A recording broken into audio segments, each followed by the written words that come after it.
first presenter on a very interesting and a very valid subject in the whole context of this event, to talk on safe grain and safe food. And please help me welcome Dr. Anna Vega, Chief Technical Officer from Grain Technique, with a big round of applause. Dr. Vega, welcome to the stage, and absolutely delighted to have you. The stage is all yours.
Hi, good morning. I'm sorry for this weird format.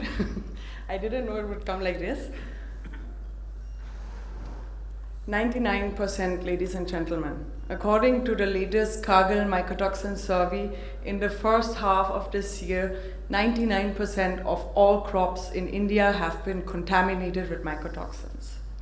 More than 75% of it above the safe threshold level. So this is a very, very alarming figure. The same applies also for a specifically very dangerous aflatoxin that was also present in 99% of all crops.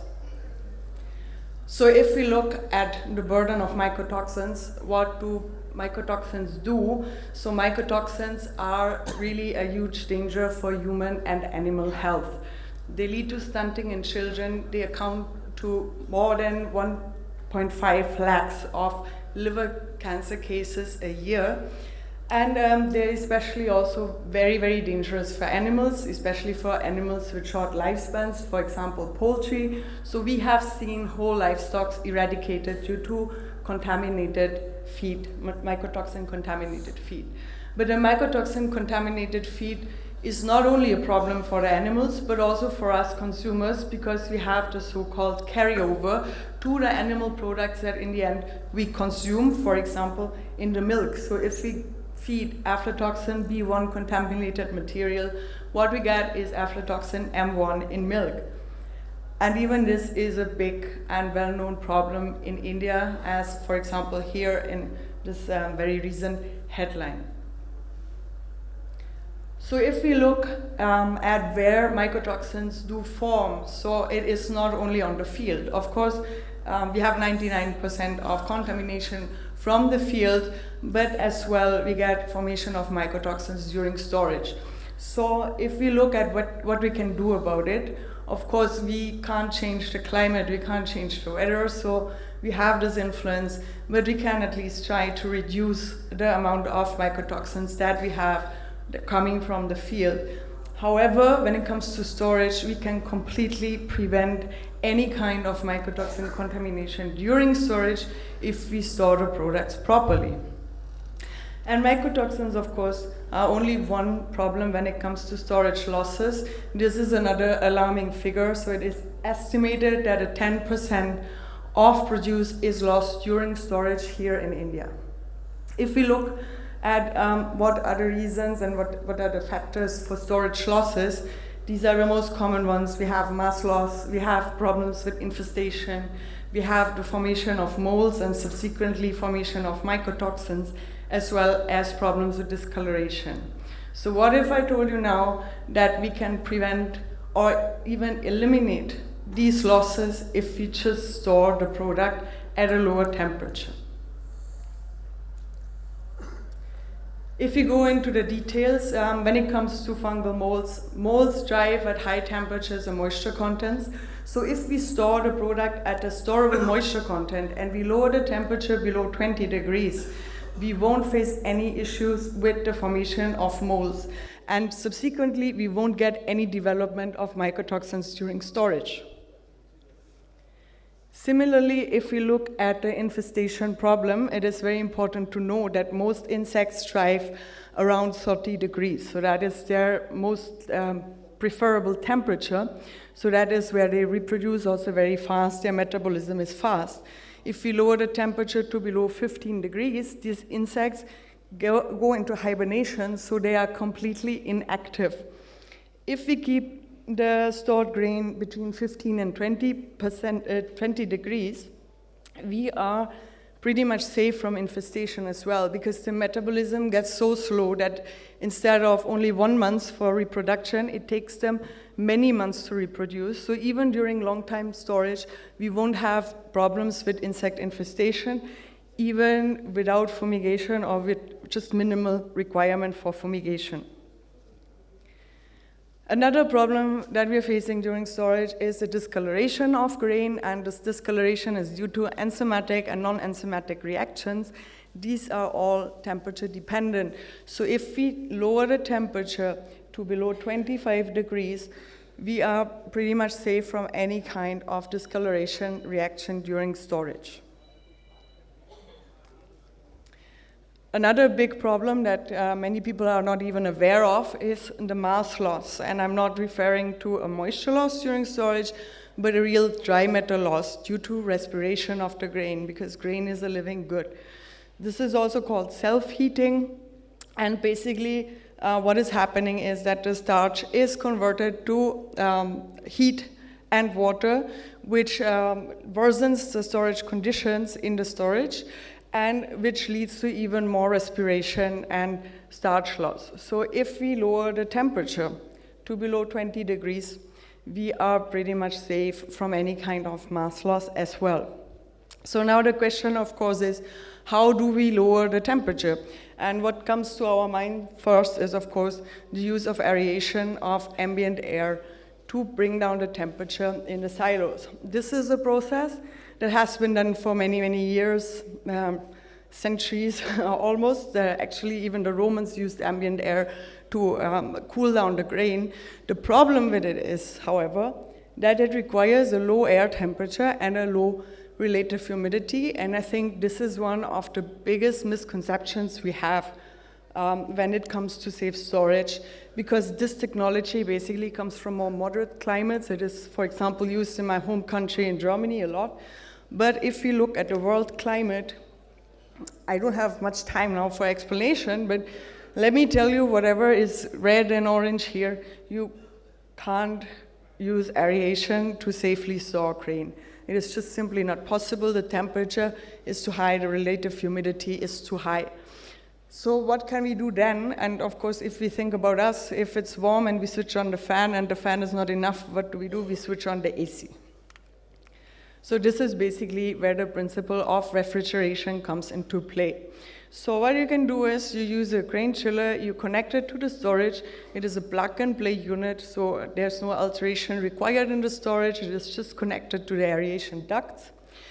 What we are doing here is we are blowing a precise temperature and relative humidity, the humidified air, into the silo to bring down the temperature to a safe level, and this machine is also working completely independent of the weather. So even if it's really pouring, we can still use the machine. So now, of course, if you think of an AC and all, you might think this is a very energy intensive and expensive process, but it is really not. This is because grain itself is a very good insulator. So once we cool down the grain once, for approximately 1 week only, it will stay cool for 2 to 3 months. Which also means that you can use this one machine for several storage units, so the price even decreases in principle for the investment itself. So this is what we do. We are Grain Technik. We want to help you to protect what is valuable. We manufacture our state-of-the-art equipments here in Noida using only high-quality European and mostly German components to finish these machines. I also brought some installation references here for you. So we've been supplying all over India, neighboring countries, also in Middle East, Southeast Asia, and in Europe and Germany as well. So I'm pretty much at the end of my speech, and I wanted to end it on the note that a chain is always only as strong as its weakest link, and this especially applies for food safety.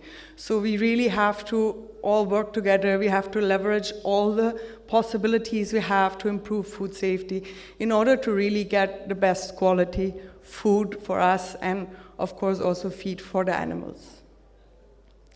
So this is also why, please look into your storage processes, get me into touch with the responsible teams. I'd be very happy to discuss and help you out in this. And if there are any questions, please let me know.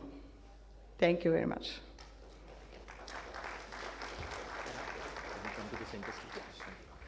Thank you so much, Anna, for that wonderful presentation. Ladies and gentlemen, in the interest of the time, we can take 2 quick questions from the audience. So, any questions, I would request, please raise your hand and we'll provide the mic. And please keep your question brief. For Anna, so do we have any question from the floor? Yeah, we have one question. Can we get the mic for the gentleman here? Sir, if you could raise your hand, because it's a big audience, if you could keep raising your hand.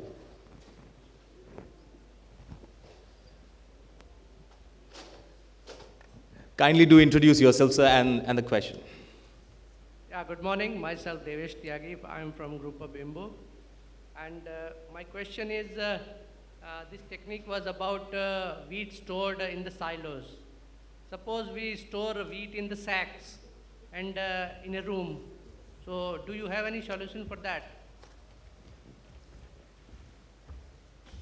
So basically, this technology is used for bulk storage, so either in silos or in warehouses. So especially also in Germany, our machines are also used for warehouses, but it is an open bulk storage.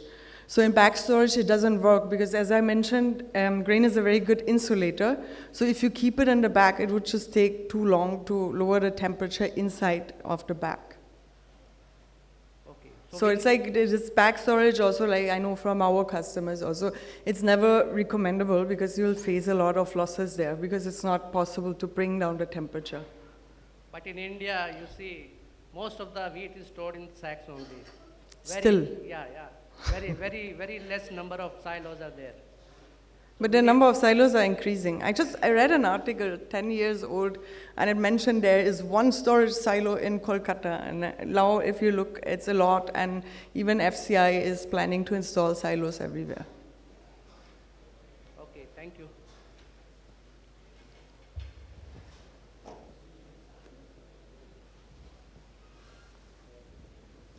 Good morning, everyone. Myself, Shailesh Tiwari from Hamdard Laboratories, India. Anna, thank you very much for this wonderful information. Is it effective for your spices, raw spices? Well, it depends. Like if it's in powder, then we can't, because if it's powder, then you have too high bulk density, no? Yeah. So then you can't blow through it. But basically, if it's in granule, this one, you can use it. The whole spices, is it effective for the whole spices? Like it is, but I mean, usually we start at 500 tons storage capacity. Okay. So if you have that amount, because usually spices are like lower quantities, but we start usually at 500 tons. But definitely it would help as well, also maintaining the color and content of whatever you have, no, like it depends on which spice. Yeah, aroma and your moisture content also, yeah? Yeah. It can be preserved in all the moisture and the aroma. Yeah, thank you.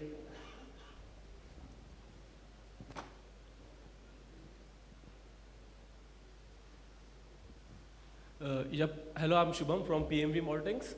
So we have, as you said, we have very big silos to store the grains and all. My question is, do you have some remedy to fumigate the silo just in case, like if there is some kind of infestation or some fungal infection?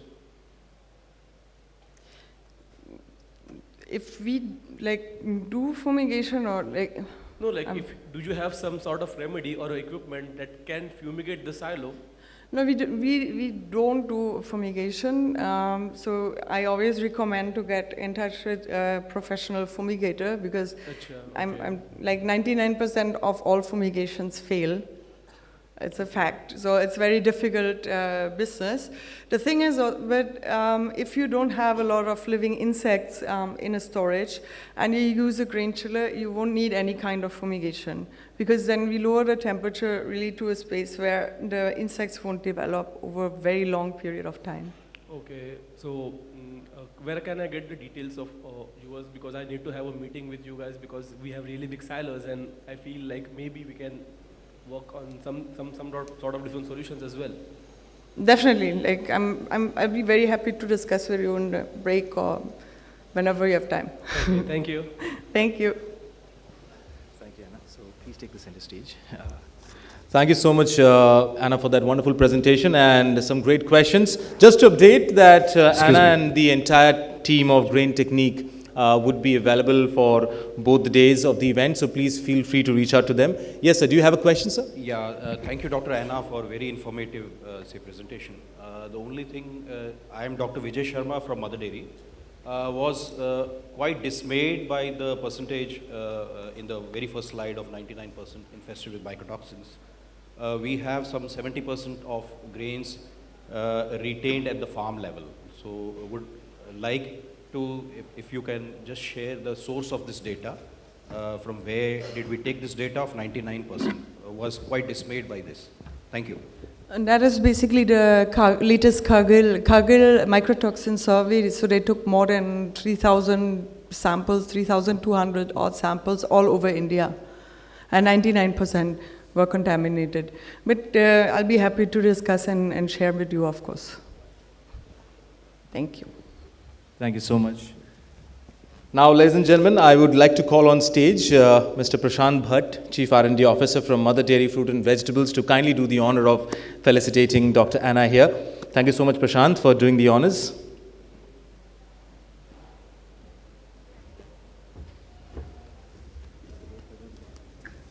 A big round of applause, ladies and gentlemen. That was Dr. Anna Vega, Chief Technical Officer, Grain Technique. And she just gave a wonderful presentation on safe grain, safe food.